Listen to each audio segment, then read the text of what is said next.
বাংলাদেশ তো বটেই, বিশ্ব ক্রিকেটেও উজ্জ্বল এক নাম সাকিব আল হাসান। ব্যাটিং বোলিং দুই দিকেই অসাধারণ পারফরম্যান্সে ইতিমধ্যে অসংখ্য রেকর্ডের মালিক এই তারকা অলরাউন্ডার। এবার তিনি ছুঁয়ে ফেললেন আরেকটি অনন্য মাইল ফলক।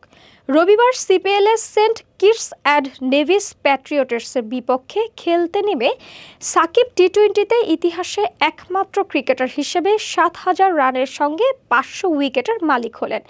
অ্যান্টিগা অ্যান্ড বারবুডা ফ্যালকনসের হয়ে টস জিতে বোলিং নেওয়ার পর 15তম ওভারে বল হাতে আসেন সাকিব।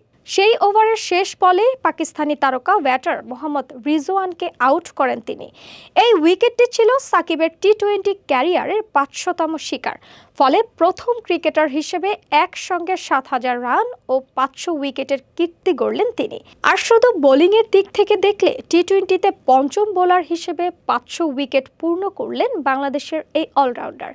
এতেই থেমে থাকেননি সাকিব। 17তম ওভারে আবারও বল হাতে নিয়ে হানেন জোড়া আঘাত। মাত্র 2 রান খরচায় ফিরিয়ে দেন কাইল মেয়ার্স ও নাভিন বিদাইসিকে। সব মিলিয়ে 2 ওভারে 11 রান দিয়ে তুলে নেন 3টি মূল্যবান উইকেট।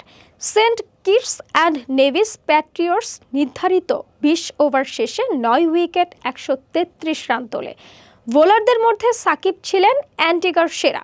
তার সঙ্গে সালমান ইরশাদ, জেডন সিলস ও শামার স্প্রিঙ্গার নেন একটি করে উইকেট। রান তাড়ায়ও আলো ছড়ান সাকিব। 18 বলে করেন দ্রুত 25 রান এবং দলকে জিতিয়ে মাঠ ছাড়েন। অ্যান্টিগা অ্যান্ড বারবুডা ফ্যালকনস ম্যাচটি জিতে নেয় 7 উইকেট হাতে রেখে। বাকি ছিল 2 বল। অলরাউন্ড পারফরম্যান্সে স্বাভাবিকভাবেই ম্যাচ সেরার পুরস্কার জেতেন সাকিব আল হাসান।